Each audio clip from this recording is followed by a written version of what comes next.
کریم صلی اللہ علیہ وآلہ وسلم نے فرمایا، ایک گناہ ایسا ہے جس سے انسان کی 80 سال کی نیکیاں بھی ضائع ہو جاتی ہیں، اور اس کو انجام دینے والے شخص کے لیے جہنم میں ایک کنواں تیار کیا جاتا ہے۔ اس گناہ کی مکمل تفصیلات جاننے کے لیے ویڈیو کو آخر تک ضرور دیکھیں۔ ناظرین، آپ میں سے ہر شخص نے یہ بات ضرور سنی ہوگی کہ زمین بھی روتی ہے۔ زمین آخر کیوں اور کب روتی ہے؟ اللہ تعالیٰ نے اس پوری کائنات میں بشمول جن و انس کے جو کچھ بھی پیدا فرمایا ہے، ہر چیز کو قوت سماعت اور قوت گویائی عطا فرمائی ہے، یعنی کہ اس کائنات میں موجود ہر چیز سنتی بھی ہے اور بولتی بھی ہے، لیکن انسان کو اس بارے میں بہت کم علم ہے۔ اس کائنات میں موجود ہر چیز اللہ تعالیٰ کی حمد و ثنا کرتی ہے اور اپنی اپنی زبان میں اللہ تعالیٰ کے ذکر میں مصروف ہے۔ سورہ رحمان میں رب کریم کا ارشاد ہے، اسی نے انسان کو پیدا کیا اور اسے بولنا سکھایا۔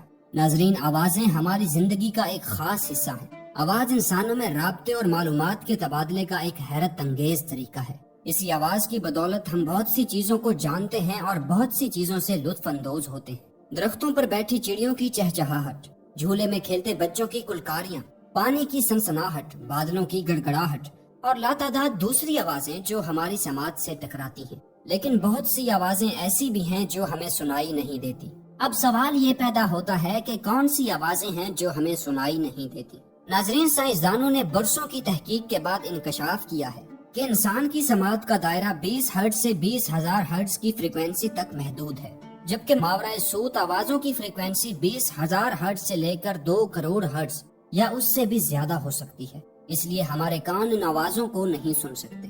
ہماری دھرتی ماں یعنی زمین کو ہی لے لیجیے، زمین بولتی بھی ہے اور سنتی بھی ہے، خوشی اور غمی کو بھی محسوس کرتی ہے اور اس کا اظہار بھی کرتی ہے۔ نبی کریم صلی اللہ علیہ وآلہ وسلم نے فرمایا، 2 موقع ایسے ہیں جن پر زمین روتی ہے۔ پہلا موقع یہ ہے کہ جب کسی انسان کا ناحق خون بہایا جاتا ہے۔ مقتول کے خون کا پہلا قطرہ گرتے ہی زمین چیخ اٹھتی ہے اور فریاد کرتی ہے، الہی مجھے اجازت دے کہ میں اس قاتل کو ابھی نگل جاؤں۔ غیب سے آواز آتی ہے کہ اے زمین ذرا صبر کر، یہ ظالم ایک دن تیرے ہی اندر آئے گا۔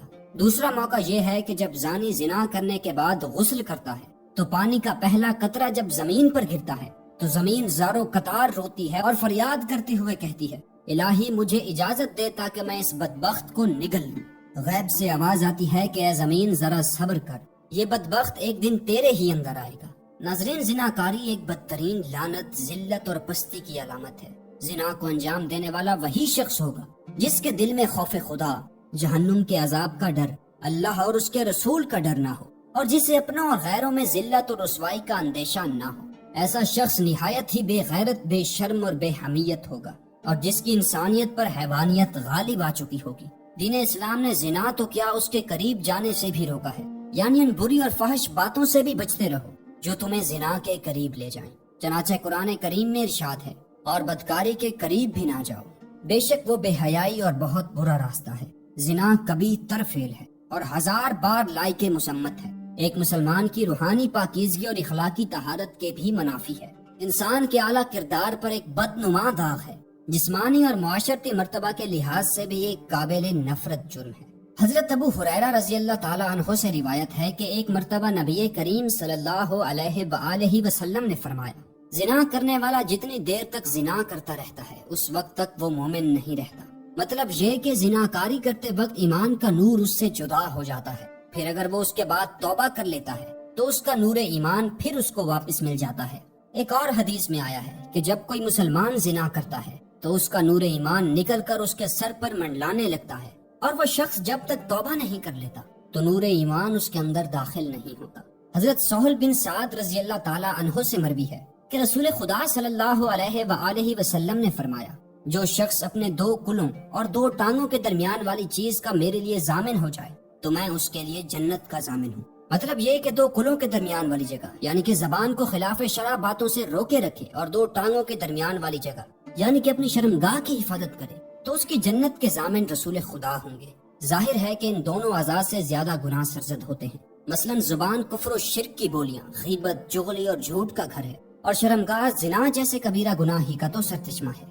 رسول کریم صلی اللہ علیہ وآلہ وسلم نے ارشاد فرمایا، جس قوم میں زنا عام ہو چکا ہوگا وہ قحط میں مبتلا ہوگی، اور جس قوم میں رشوت کا لین دین ہوگا وہ رعب میں مبتلا ہوگی۔ ایک روایت میں ہے کہ حضرت موسیٰ علیہ السلام نے عرض کیا، اے میرے پروردگار، زانی شخص کو روز قیامت کیا سزا ملے گی؟ تو جواب میں اللہ پاک نے فرمایا کہ میں اسے آگ کی اتنی وزنی زرہ پہناؤں گا کہ اگر اسے پہاڑ پر رکھ دیا جائے تو وہ ریزہ ریزہ ہو جائے۔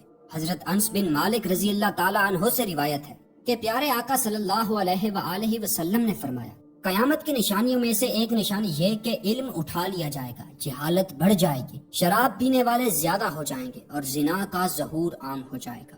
ناظرین، زناکاری، بدکاری اور فحاشی کے 6 بڑے عذاب نازل ہوتے ہیں، جن میں 3 دنیا میں اور 3 آخرت میں نازل ہوتے ہیں۔ دنیا میں 3 عذاب یہ ہیں۔ نمبر 1، زنا اور بدکاری کرنے والے شخص کی نورانیت ختم ہو جائے گی اور اس کا چہرہ سیاہ ہو جائے گا۔ نمبر 2، مال و رزق سے برکت ختم ہو جائے گی، لوگوں کا محتاج بن کے رہ جائے گا۔ نمبر 3، زنا اس کی عمر کو گھٹا دے گا۔ اور آخرت میں نازل ہونے والے 3 عذاب یہ ہیں، اللہ تعالیٰ کی ناراضگی میں گرفتار ہوگا۔ نمبر 2، کڑے اور سخت حساب کا سامنا کرے گا۔ اور نمبر 3، عرصہ دراز تک جہنم کے عذاب میں مبتلا ہوگا۔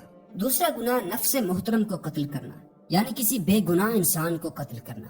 حضرت ابو سعید خدری رضی اللہ تعالیٰ عنہ اور حضرت ابو ہریرہ رضی اللہ تعالیٰ عنہ سے روایت ہے کہ نبی کریم صلی اللہ علیہ وآلہ وسلم نے مومن کے قاتل کی سزا جہنم بیان کرتے ہوئے فرمایا، اگر تمام آسمانوں اور زمین والے کسی ایک مومن کے قتل میں شریک ہو جائیں تو اللہ تعالیٰ ان سب کو جہنم میں جھونک دے گا۔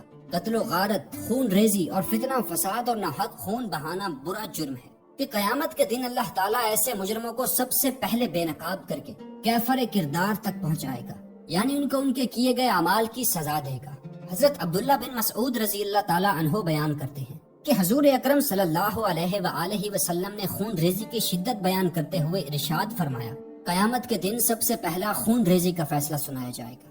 حضرت عبداللہ بن عمر سے روایت ہے کہ نبی اکرم صلی اللہ علیہ وآلہ وسلم نے باہمی خون خرابہ اور لڑائی جھگڑے کے تباہ کن نتائج سے خبردار کرتے ہوئے فرمایا کہ قتل و غارت اتنا بڑا جرم ہے کہ اگر کوئی فرد یا طبقہ اس میں ایک مرتبہ ملوث ہو جائے تو پھر اسے اس سے نکلنے کا راستہ نہیں ملے گا۔